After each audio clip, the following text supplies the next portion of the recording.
Hey guys, and welcome back, or welcome if you are new here. My name is May, and today I wanted to get into a little Polene collection video as well as ranking my bags. I only have 3 in my collection at the moment, but Polene is one of those brands that just captured my heart from the beginning. I've mentioned this in previous videos, in posts on Instagram, anytime I talk about Polene, but they're really just such unique pieces that you can add into your handbag collection. And it's kind of one of those that if you know, you know. It's not a bag that you see a lot out in the street. Obviously on Instagram, we are bombarded with things that catch our attention, and the same kind of things that we follow keep on popping up on our feed. And here on YouTube, if you search for them, you will find a couple of videos. But I personally live in Miami, and I think I've never seen anyone with a Polene handbag except my mom, my mother-in-law, my sister-in-law, and myself. So for that reason, I really love this fashion house. I've been able to add a couple of pieces into my collection, and that's what we're gonna go over today. We're gonna start with my oldest Polene, and that is the number 7 in the regular size. They do have a smaller one, but this is the regular size. This is also in the camel grained leather. I do have 2 dedicated, maybe 3 dedicated Polene videos where I go into the boutique and I show you around a little bit. The latest one that I did share gives you a ton of eye candy on bags that I was able to kind of model on my body frame, and share with you a couple of their colors as well. I get a ton of questions in regards to like their tan colors, just because they do have about like 2 or 3 that seem pretty similar, but at the same time they're very different. So my first bag, I had to go with a neutral. I love my tans, my camels, my nudes, so I opted for this cutie. Actually, for my first bag, I was debating between the number 1 and the number 7, but I just think the number 7 has such a unique silhouette, and I didn't have anything like it in my collection. So that's why I went ahead and opted for this one. I have had her for over a year, and guys, the wear and tear is absolutely fantastic. I will do close-ups. There are a couple of scratches and just scuffs in the corners, but that's normal. I really don't baby this bag whatsoever. I have even put her on the floor at times. I know, don't come for me, but it's just a moment where I didn't have space, or I just couldn't put her anywhere else besides that, and she looks immaculate. I will also do a close-up on the hardware, which looks brand spanking new. I mean, it has a couple of hairline scratches, but very minimal. I did do a review on my Speedy B25, and the hardware on that handbag is a mess. That is one of the things, probably the only thing I hate about that bag, but it's really bad, especially for the price point.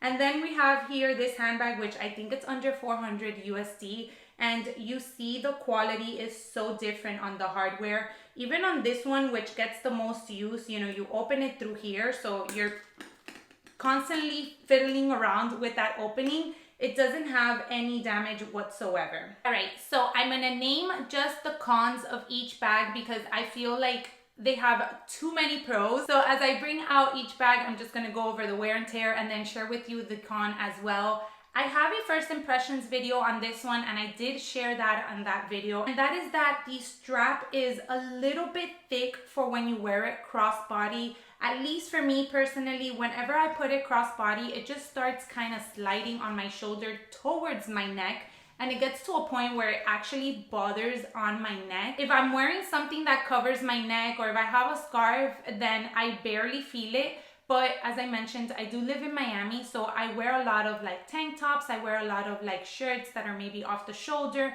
And if I do wear this bag and I decide to wear it crossbody, that is something that over just a period of maybe 30 to 45 minutes, I do feel like the strap has completely slid towards my neck, and it's constantly rubbing, so it is a little bit uncomfortable in that sense. Another con, and this is just a personal con of mine, I don't think people would see it as a bad thing, but I do wish that the strap was removable. I love that it is adjustable, but if it was removable, this bag would be so perfect. I don't know if you see it, but I totally see like Birkin Kelly vibes, especially with the little flap here. And I feel like if this thick strap would be able to be removed, it would just give the bag the little bit of elegance that it's missing. You would be able to take it even to nice events, especially in a black color. and it's a bag that fits a good amount of things. I am getting into what fits in each of these bags later on in the video, so make sure to stick around.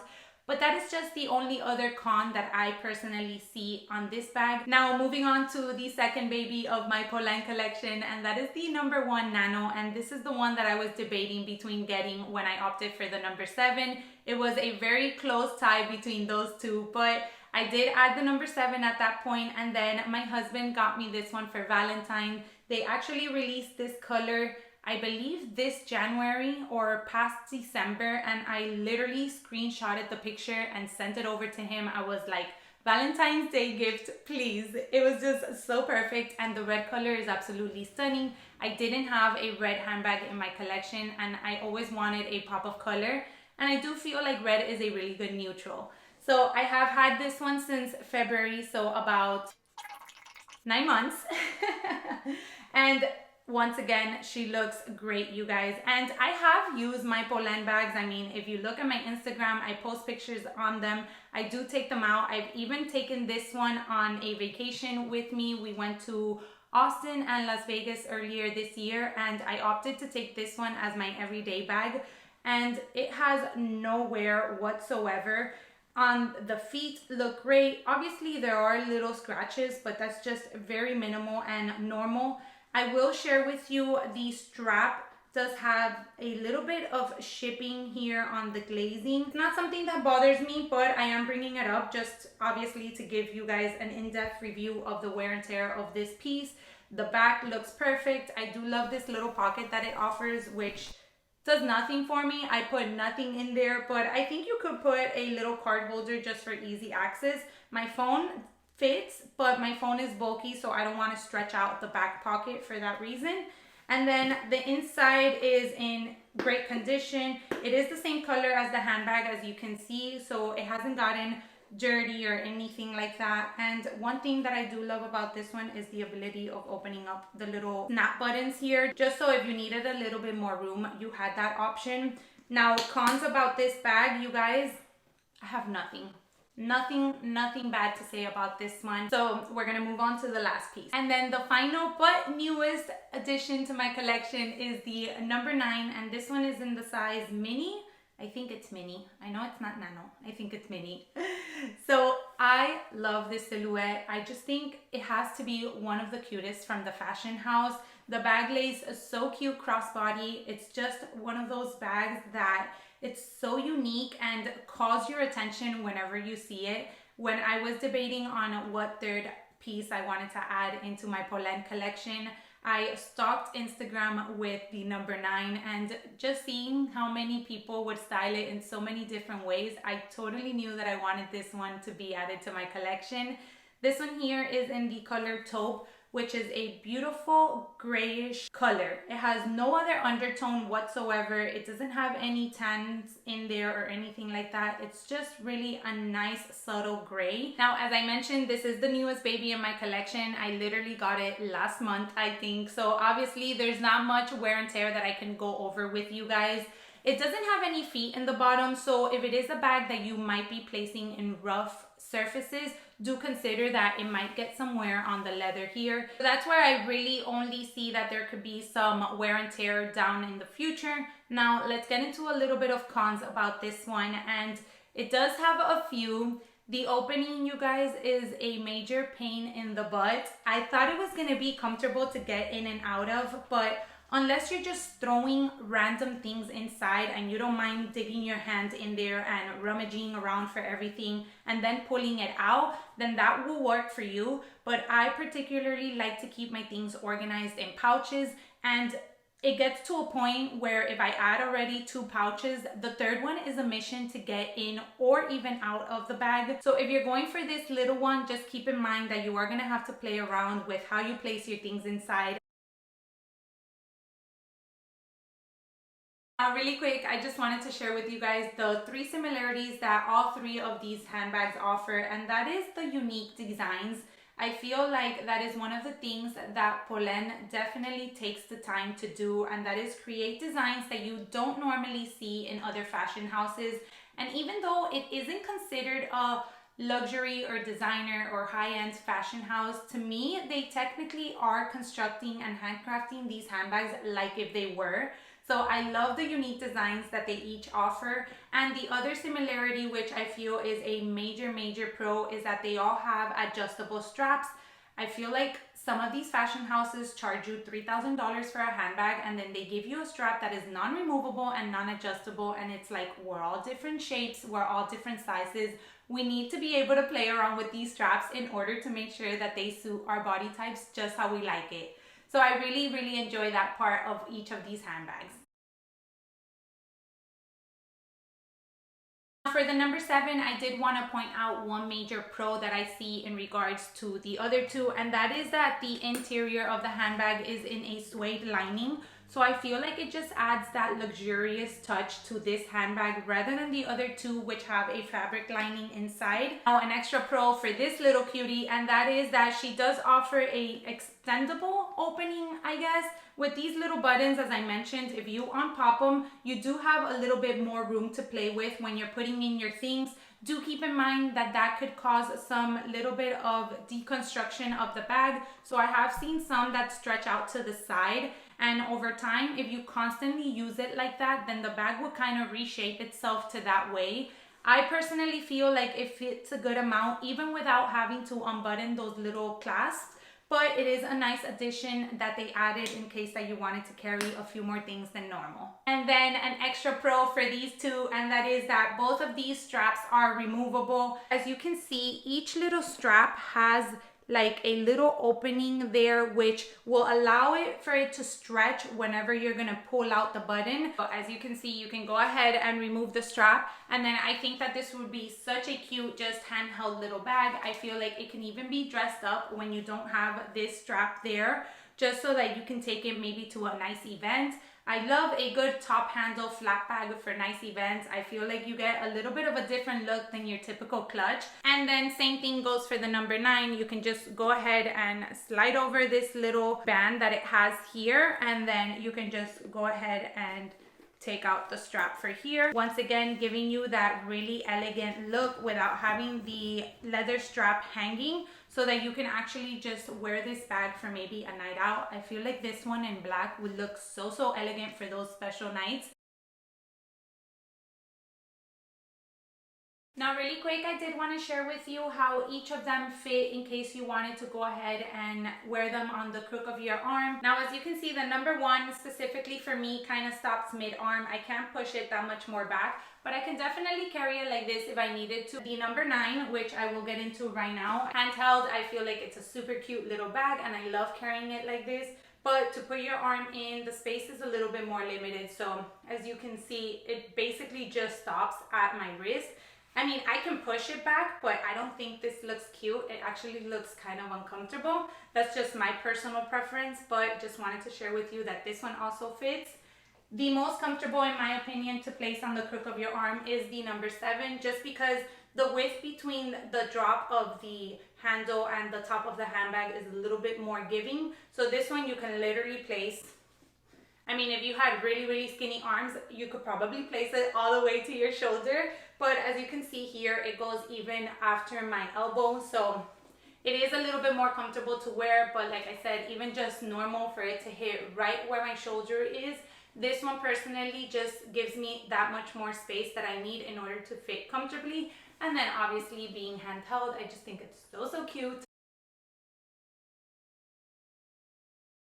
Now, for the last portion of this video, before we get into actually ranking my favorites from most favorite to least favorite at the moment, I did want to share with you guys what fits inside of each handbag. We do have a couple of things. We have a couple of pouches, we have some sunglass case, wipes, and a couple of different wallets that you can consider using. So I'm going to start off with the number 7 because I feel like that one is the one that fits the most. So in here, what I typically do is I typically carry my mini pochette, and then I will put in a packet of wipes. So I'll put that either in front or in the back of it. I usually carry a card case just because it's easier to slide, especially in the back little pocket that it has right here. And as you can tell, I still have a little bit of space. So then what I'll ultimately put in is my sunglasses, just so it can be right at the top here and it can be easy grab and go. And it fits basically all of the essentials that I need. I could probably add an extra pouch. Let me see. So let's say I had the Celine pouch, which is a little bit smaller than the mini pochette. I can probably add it here in the front. So all three, the two pouches, the wipes, which are a little bit bulky. So if you didn't have the wipes, you could probably fit a little bit more. And then the sunglasses on the top. It will fit and it will close, but it is a little bit tighter of a close. However, once you get it closed, you can see that the bag is not deformed in any way, shape, or form. So that's really nice because you can see that you can add a little bit more if you needed to. Another way that you can pack it is by putting in your toiletry 15 or any similar pouch. I'm just sharing the ones that I have. That fits in there perfectly fine. And then if you do carry a little bit of a larger wallet, I have the YSL Small Cassandra, but this is very similar to even like the Louis Vuitton Rosalie or any type of compact wallet. And then this one you can go ahead and place right in front. I could also possibly do these sunglasses and just close her up. There she is once again with all those goodies inside. Now moving into the number one, which is personally one of my favorites. I really love the silhouette of this bag. I think I've mentioned that a couple of times already throughout this video. But when I do put my things inside, I do unbutton these little clasps just so that it's easier. So let's start off with the toiletry 15, and as you will see, it would take up a lot of space. So I would probably go in this case with a card holder just because it is a little bit slimmer. And then this bag does have a slip pocket in the back, so I'll go ahead and place it in there. And then if I wanted to have room to put my phone, I would just go ahead and place it here. So I went ahead and placed it in the front, then the toiletry and the card holder in the back. As you can tell, I won't be able to fit my sunglasses in there. It'll just take up way too much space.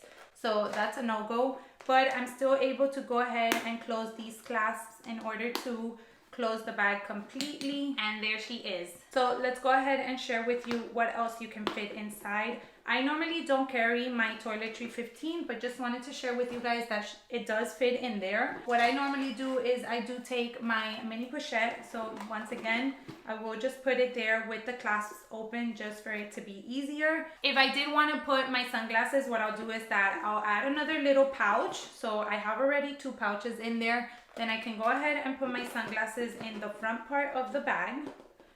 And once again, I will take a card holder rather than a larger wallet and place it in the back. We'll go ahead and close the clasps and she is good to go.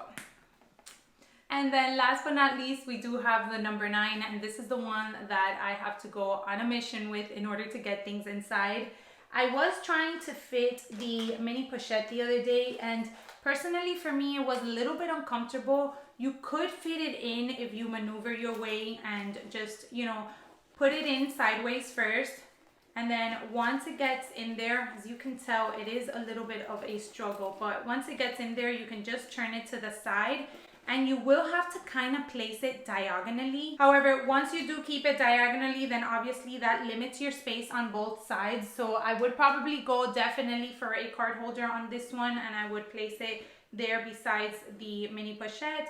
And then let's say you wanted to add another pouch. So here we have the little Celine pouch. I can go ahead and place this one in front. I personally would just size down the most that I possibly could for this specific handbag, just because I don't want to be struggling when I need to get in and out of it in order to take out things. I do want to share with you that the phone does fit, but as I said, it could be a little bit uncomfortable when you needed to take it out. I hope you found that little section of what fits in each of these helpful. As you can see, there are some bags that fit all of your essentials very, very comfortably, while there are others that you definitely need to play around with the pieces that you choose to take out during that day.